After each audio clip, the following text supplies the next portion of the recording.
episode with Wellness with Mo. Today's topic, we're going to talk about a very important one.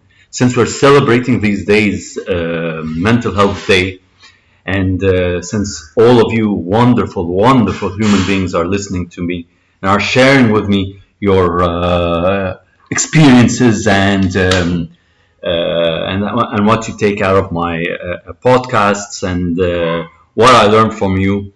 It's really an amazing trip, and I really thank you from the bottom of my heart that you give me the time and space to listen to me and to enjoy my podcast. And to all those who still don't know my podcast, I will send it on the social media platforms. You can find it on Spotify. You can find it on other podcast platforms. Thank you for tuning in. As I said, we're going to talk about how to avoid burnout. Since we live in a day and age where the work rate and rhythm of life is fast going, fast moving, everything is on the spot. No time to take that like 5 minutes break and to get off the treadmill and just breathe and enjoy life and be grateful of all our blessings. However, burnout, a lot of people here in Egypt, around the world, they just try and avoid talking about it. And they always would complain and say that, oh no, it's just work, I'm just a little bit tired, some sleep will help me out. However, there are five main signs that you are moving in, or that you are facing a burnout soon. And these five main signs were published and researched by Winona University in the United States. These five stages are: the first one is called honeymoon, and then we have the balancing act, and then we have the chronic symptoms, then we have crisis stage, and enmeshment. That is the last stage, our last symptoms. So let us discuss and get right into the issue. What do we mean by the honeymoon stage? This is the stage when you just joined a new job, and you are pumped, full of energy and full of motivation, and you really want to prove yourself and want to prove to the employers that you are the man or you are the woman for the job, and you're really very energetic and all this. And once in that stage passes, then you have left or passed the honeymoon stage, and this is where you start to feel some symptoms of burnout. And you should, once you find that your energy levels have lowered, once you find that you are dissatisfied with what you're doing, you'll start in the stage called the balancing act. These two areas, or these two levels, the honeymoon and balancing act, this will give you a very early signs of that you are on the verge or on the road to burning out quickly. So you should be careful. You should take your precautions. You should take your medications if you have. You should relax. You should do some breathing exercises. I always like doing the breathing exercise that John Chetty always talks about, which is the 4 and 8. 4 inhale, 4 hold your breath when you inhale, and 8 when you exhale. It's very good. It slows down the rate of your heart and makes you relaxed more. So the second one, as we said, is the balancing act.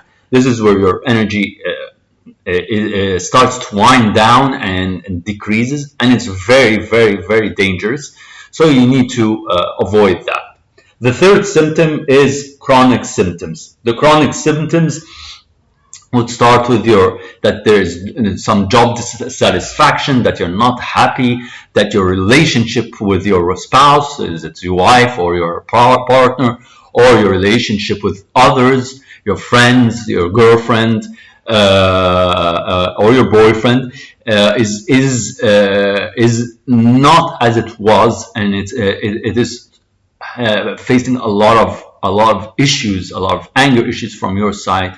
You don't know what's the reason why you're angry. You don't know why you're dissatisfied. Why you don't know why you're not happy, even though you're working a great job, even if you have the best woman in your life or the best man in your life, but you don't know really what's wrong with it. Even if you have the cutest kids in the world, you don't know what's really wrong with you, and that is a dangerous spot and dangerous place to be in.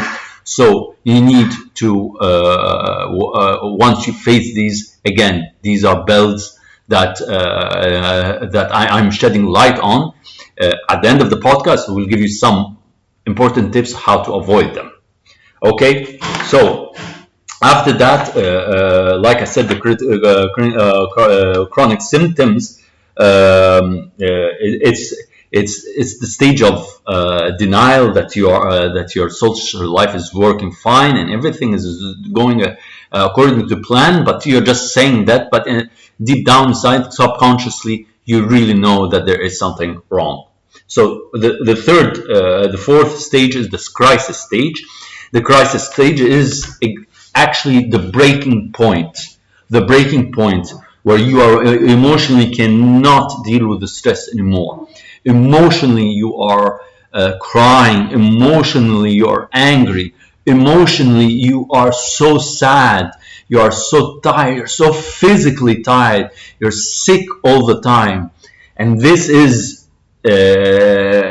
causes a lot of pessimistic thinking, a lot of obsessing about work, about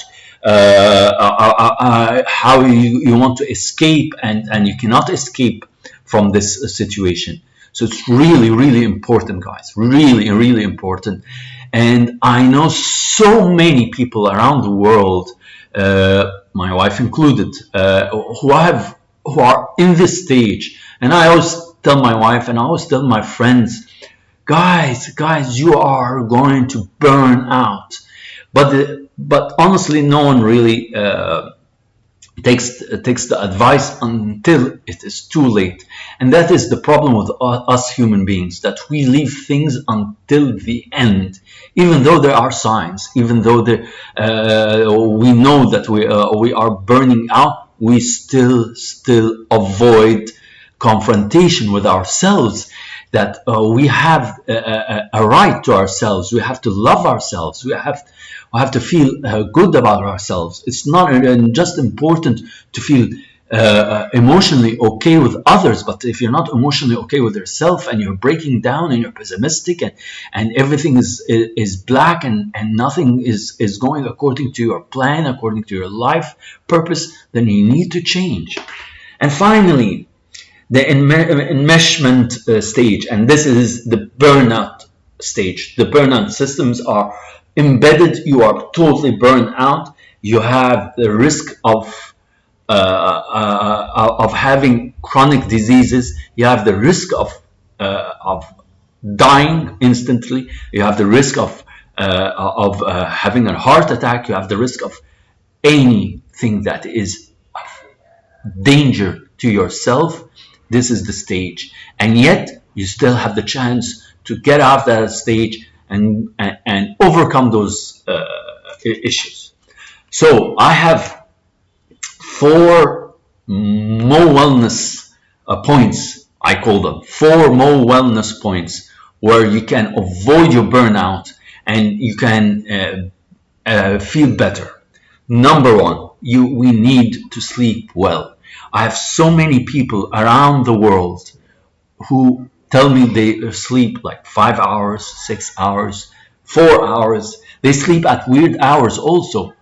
And what I know, and you can also ask a physician and anyone who has medical experience. But all I am is a practitioner, and I do this on myself, and it works.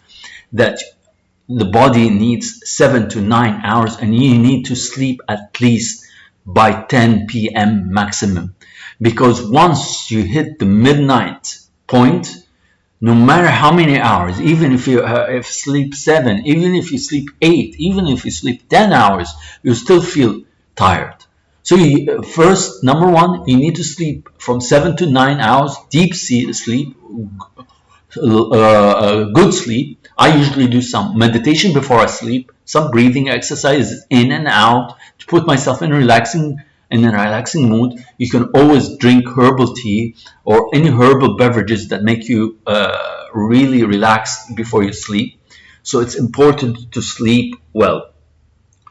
Don't put your work, your laptop, don't watch TV in your bed, don't eat in your bed. All those acts would trigger your brain and would trick your brain in thinking that this is the normal place where you do those things. Eating should be done on the dining table. Watching TV should be done in the living room. Working should be done at your office. Your bed is your bed. You need to program your brain that there is a ritual for going to bed, that you need to put on your PJs and you have to go to bed and sleep, and usually you need to have the room in a great and relaxing temperature, not too hot and not too cold, just perfect for your body temperature. Number 2, to avoid burnout, you need to eat healthy food. You need to avoid fast food, sodas, sweets, anything that is not healthy for you. You should avoid it. You should decrease your caffeine intake. If you're a coffee lover like myself, I have trained myself, and it is difficult, guys. Even for me, I try and drink my coffee in the morning, and that's it. Afternoons is I drink some green tea, some blackberry tea, some jasmine tea. All those teas are good, and teas is very good for your health. The caffeine level is very low, and it's much better than drinking these. So eating well, drinking well, you need to drink a lot of water. You have to keep yourself hydrated at all times. My third point is creating boundaries. You need to create boundaries during your day, which means that from 9 to 5, that is your work period. Only, and I say it only, if you are in an emergency and you need to answer your phone after 5, after working hours, then you go ahead and do so. However, if it is not an emergency, if the email does not need to be sent today and does not need to be replied today, then you do not reply on any email after working hours. So if you finish at 5, or if you finish at 6 or 7, whatever the official working hours you have, after that period, it is your time with your family, your friends, your wife, your girlfriend, your husband, your boyfriend, whoever. This is your time, your personal time for yourself and for the ones you love. And my final and fourth point is minimize digital distraction. What I mean by minimize the digital distraction is that we live in a digital world. Our lives are all on social media. We are happy when we see people who are happy. We're happy when we receive that notification from that friend. We're happy when we hear our emails bling and ping and all those lovely sounds. What I'm asking for you, and I know it's a difficult thing, because honestly, guys, I try and do it most of the days, and sometimes I do fail. I mean, sometimes I don't do it, and I tell myself I have to do it next time. Try and dedicate 20 minutes without you being on any social media. Your mobile is away from you. What I usually do, I leave my mobile to recharge, and I just read for an hour or an hour and a half. And whoever wants to reply to me, send me notifications, send me an email, send me whatever, I do not answer until after an hour. Usually I do this in the morning. It is better to avoid any digital distractions during the first few minutes during your morning rituals. and then maybe after 20 minutes, 30 minutes, you can start looking at your digital notifications, and these four main points will hopefully help you avoid burnout and know how to deal. If you are in a burnout stage, know how to deal with it. Thank you for listening with me. I hope you enjoyed this episode. Until next time, stay safe, and God bless you, and have a nice, wonderful day. Thank you very much. Wonderful day. Thank you very much.